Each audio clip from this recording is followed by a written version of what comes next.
Setelah kembali ke kota utama kali ini, Feng Tianxing dapat dengan jelas merasakan perubahan atmosfer di sekitarnya.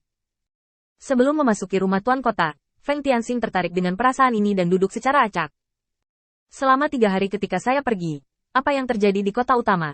Jika saya kembali untuk bertanya sekarang, pasti akan menimbulkan reaksi berantai, membuat kebenaran dari masalah ini membingungkan, dan saya tidak dapat memahami pegangan ini. Laksamana. Dengan satu kali ini, akan ada yang kedua kalinya, dan ketiga kalinya. Yurisdiksi saya sendiri akan selalu berada dalam keadaan yang sangat rumit, yang akan memutuskan rantai pada saat kritis. Jelas, ini bukan keadaan yang diinginkan Feng Tianxing. Saat dia duduk, pada saat yang sama dia mengirimkan transmisi suara ke si Yeming yang ditempatkan di sini. Apakah kamu menemukan sesuatu di sini baru-baru ini? Dia Yeming merespons dengan cepat dan berkata langsung. Tuan Hui Feng, para laksamana ini tampaknya menyembunyikan sesuatu dari saya baru-baru ini, dan saya tidak dapat menemukan bukti apapun. Jadi saya gagal beberapa kali. Feng Tianxing terdiam sesaat sebelum berbicara. Tidak perlu terus mengejarmu.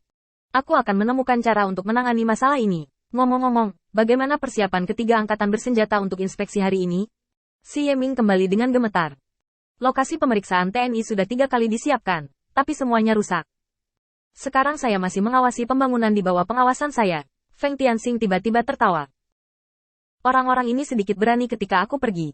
Tiba-tiba, Feng Tianxing mendengar keributan di luar, dan beberapa setan memasuki toko anggur sambil berteriak. Penjaga toko, di mana bangsawan yang kamu sebutkan? Yang mulia, memikirkan perubahan laksamana ini, Feng Tianxing secara alami mengerti siapa yang mereka bicarakan. Segera mengedarkan auranya, mengubah penampilannya, lalu melanjutkan minum anggurnya sambil mengirimkan perintah melalui transmisi suara. Dia Yeming, hari ini adalah waktu terbaik bagimu untuk tampil. Jika kamu dapat mengatur agar aku memeriksa militer, aku akan membiarkanmu memimpin pasukan untuk melancarkan serangan umum ke kekosongan nanti. Kamu tidak pandai memerintah sekarang, tapi aku bisa membiarkanmu berlatih. Aku akan memberimu pasukan 500 juta setan untuk disia-siakan. Aku tidak akan menghukummu jika kamu tidak punya sisa. Coba saja dengan berani. Sekarang saya tidak memberi Anda instruksi untuk menginspeksi angkatan bersenjata. Anda bisa mengetahuinya sendiri. Setelah selesai berbicara, Feng Tianxing memotong transmisi suara di antara keduanya, dan berbalik untuk melihat 2 iblis yang masuk ke dalam ruangan. Salah satu iblis melirik Feng Tianxing, sedikit mengernyit, lalu melambaikan tangannya. Saya membuat kesalahan. Setelah berbicara, dia menoleh dan langsung pergi. Tidak lama kemudian, toko di bawah dimarahi. Penjaga toko jelas tidak bisa menerima hal bodoh seperti itu. Setelah melihat 2 dewa besar, dia datang ke kamar dengan membawa anggur. Petugas tamu, toko akan mengirimimu beberapa lauk pauk. Mengandalkan penglihatan yang telah dia kembangkan selama bertahun-tahun. Dia menyadari bahwa iblis di depannya hampir sama dengan iblis dalam ingatannya, kecuali penampilannya. Tapi penampilan bukanlah sesuatu yang bisa diandalkan oleh banyak iblis. Selama kekuatannya mencapai tubuh yang sempurna, dia bisa mengubah penampilannya. Kesalahan saat ini tidak mengejutkannya. Karena kedua iblis itu tidak mengenali satu sama lain, maka saya dapat mengambil pujian besar untuk diri saya sendiri. Setelah melayani Feng Tianxing, dia berbalik dan pergi. Tetapi ketika dia membuka pintu, pupil matanya sedikit tertutup. Membuka pintu, itu seharusnya lorong. Tapi sekarang Feng Tianxing memegang gelas anggur, meminum anggur perlahan. Penjaga toko tiba-tiba menoleh ke belakang. Feng Tianxing masih duduk di tempatnya. Gerakan kedua Feng Tianxing ini persis sama. Bahkan ketika mereka memandangnya, keduanya memiliki sedikit senyuman. Apa yang salah? Kaki penjaga toko langsung melunak. Dia tidak tahu apa metode Feng Tianxing. Tetapi dia sangat jelas tentang satu hal. Terlalu sederhana bagi Feng Tianxing untuk mengendalikannya. Dia bisa melakukannya dengan santai. Tidak, hanya perlu satu pemikiran. Betapa perbedaan kekuatan ini. Dia berlutut di tanah dengan gemetar, memohon. Tuanku, si kecil ditipu oleh lemak babi. Tuanku, tolong maafkan aku sedikit. Feng Tianxing tersenyum ringan dan terus minum. Melihat Feng Tianxing tidak berbicara, penjaga toko dengan cepat berkata. Tuanku, saya akan menjelaskan semuanya.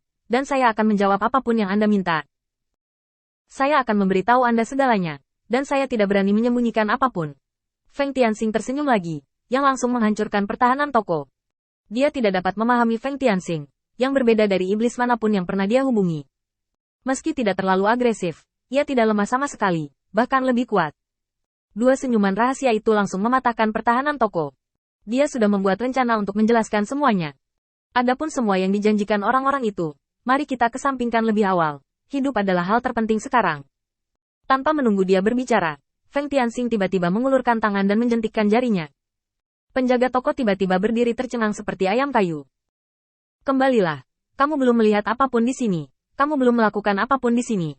Penjaga toko berjalan keluar ruangan dengan lesu, dan dia tidak berpikir sampai dia menutup pintu.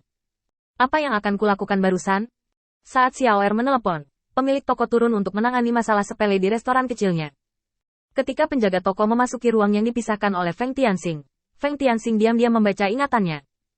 Kesenjangan besar dalam kekuatan, kesadaran, dan sarana antara kedua belah pihak membuat perolehan informasi kali ini sunyi. Penjaga toko tidak menyadari bahwa semua rahasia yang bisa dia pegang telah diambil oleh Feng Tianxing, bahkan lebih jelas dari apa yang dia jelaskan secara pribadi. Setelah menyisir sederhana, Feng Tianxing meminum seteguk anggur terakhir, mengerutkan mulutnya dengan jijik. Jadi mau mengeluarkan uang untuk berurusan denganku, sepertinya kita harus berurusan dengan mereka. Keluarga Nanmu agak menarik. Mereka benar-benar bisa muncul dengan pria kuat dalam keadaan transformasi kepompong. Aku meremehkan mereka sebelumnya. Dalam ingatan yang dikumpulkan oleh Feng Tianxing, urusan keluarga Nanmu tidak diragukan lagi terungkap. Bahkan jika mereka hanya bertemu Feng Tianxing sekali, dan mengobrol dengan Feng Tianxing. Feng Tianxing masih bisa memastikan bahwa mereka ada di balik layar. Dari sudut pandang ini, sekarang saya memiliki begitu banyak laksamana yang bekerja untuk saya. Masih banyak setan yang mengungkapkan ketidakpuasan.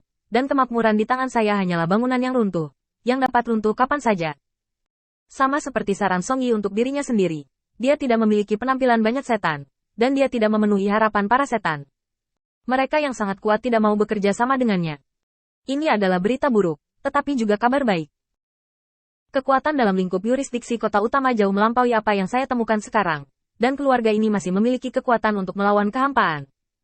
Lagi pula, mereka bahkan dapat mengolah kondisi pembentukan kepompong, jadi tidak sulit untuk mengolah beberapa kondisi tubuh rusak lagi. The Broken Body Realm adalah umpan meriam yang paling dibutuhkan Feng Tianxing di medan perang.